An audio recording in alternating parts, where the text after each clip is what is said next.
അപ്പൊ ശശി തരൂരിന്റെ മനസ്സിൽ എന്താണ് എന്നുള്ളതൊന്നും നമുക്കിപ്പോൾ പറയാൻ കഴിയില്ല. എന്തായാലും അദ്ദേഹം കോൺഗ്രസിലൊരു അസ്വസ്ഥത ഉണ്ടാക്കിയിട്ടുണ്ട് എന്നുള്ളത് യാതൊരു സംശയമില്ലാത്ത കാര്യമാണ്.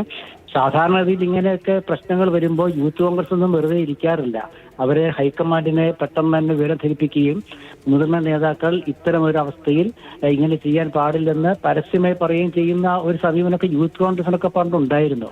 ഇപ്പൊ അതൊന്നും എന്തായാലും കണ്ടില്ല. എന്തായാലും KPCCയുടെ നേതാക്കള് അവർ ഔദ്യോഗികമായിട്ടോ അനൌദ്യോഗികമായിട്ടോ ആണെങ്കിലും കോൺഗ്രസ് നേതൃത്വത്തെ ധരിപ്പിച്ചിട്ടുണ്ടാവും. പ്രത്യേകിച്ച് AICC ജനറൽ സെക്രട്ടറി സംഘടനാ ചുമതലയുള്ള വേണുഗോപാൽ അവിടെ ഉള്ള സ്ഥിതിക്ക് അദ്ദേഹത്തിന് കേരളത്തിലെ കാര്യങ്ങൾ കൂടുതൽ അറിയാം. അപ്പൊ ശശി തരൂർ ഉണ്ടാക്കിയ പ്രസ്താവന വഴി പാർട്ടിക്കുണ്ടാകാവുന്ന ക്ഷീണം എന്ന് വെച്ചാൽ ഇടതുപക്ഷത്തിന്റെ കയ്യിൽ വലിയ വടിയായില്ല. CPM ഇതിലും വലിയൊരു ആയുധം കിട്ടാനുണ്ടോ? അതും വർക്കിംഗ് കമ്മിറ്റി മെമ്പർ കൊടുത്തത്. ഒന്ന് ആലോചിച്ച് നോക്കൂ, ഒരു വർക്കിംഗ് കമ്മിറ്റി മെമ്പർ ആയുധം കൊടുക്കുന്ന വെച്ചാൽ ഒരു പോളിറ്റ് ബ്യൂറോ മെമ്പർ കോൺഗ്രസിന് ആയുധം കൊടുക്കുന്നത് പോലെയാണ്. നിസ്സാര കാര്യമല്ലത്. അത് നമ്മൾ സാധാരണ ഈ ചർച്ചകൾ കൊണ്ട് അവസാനിപ്പിക്കേണ്ട വിഷയം. ശശി തരൂരിന്റെ നിലപാടുകൾ അങ്ങനെ ഈ ഒറ്റൊരു ചർച്ചയിൽ അദ്ദേഹം അതിനങ്ങ് മയപ്പെട്ടു പോകുന്ന ആളാണോ? അതിനു മുമ്പ് അദ്ദേഹം പറഞ്ഞ കാര്യങ്ങളൊക്കെ അദ്ദേഹത്തിന്റെ അഭിപ്രായങ്ങളായിട്ട് എന്നോട് കിടക്കുന്നുണ്ട്, ഇല്ലെന്ന് പറയുന്നില്ല.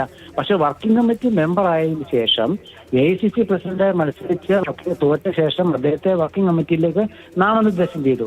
വർക്കിംഗ് കമ്മിറ്റി മെമ്പർ ആയാൽ പിന്നെ അദ്ദേഹം അഭിപ്രായം പറയുമ്പോൾ പാർട്ടിയുടെ അഭിപ്രായമേ പറയാൻ പാടുള്ളൂ. സ്വതന്ത്രമായ അഭിപ്രായം പറയേണ്ട ചില ഘട്ടങ്ങളിൽ സ്വതന്ത്രമായ അഭിപ്രായം പറയുന്നതിൽ തെറ്റൊന്നുമില്ല. പക്ഷെ അത് പാർട്ടിക്ക് ദോഷകരമല്ലാത്ത വിഷയങ്ങളാവണമെന്ന് മാത്രം. എല്ലാ കാര്യത്തിലും ഇപ്പൊ ഒരു ഗവൺമെന്റിനെ പിന്തുണയ്ക്കാന്ന് വെച്ചാൽ അർത്ഥം എന്താ? കേരളത്തിലെ ഇടതുപക്ഷ ഗവൺമെന്റ്, പിണറായി വിജയന്റെ ഗവൺമെന്റ് ഇവിടെ മറ്റേ സംരംഭ കാര്യങ്ങളിൽ മുന്നിൽ നിൽക്കുന്നു, അത് വലിയ നേട്ടമാണ് എന്നൊക്കെ പറയുമ്പോൾ പ്രതിപക്ഷ നേതാവ് ഇന്നലെ കണക്കുകൾ സഹിതമാണത് ശരിയാണ്. തീർച്ചയായും ശശി തരൂരിന്റെ വാക്കുകൾ അത് എത്രത്തോളം പാർട്ടിക്ക് ബുദ്ധിമുട്ടുണ്ടാക്കിയെന്ന് വ്യക്തമാണ്. അതുകൊണ്ട് തന്നെയാണ് ഇങ്ങനൊരു നിർണായകമായ ചർച്ചയിലേക്ക് രാഹുൽ ഗാന്ധി തന്നെ വിളിപ്പിക്കുകയും ചെയ്തത്. വളരെ നന്ദി ശ്രീകുമാർ പ്രതികരണം.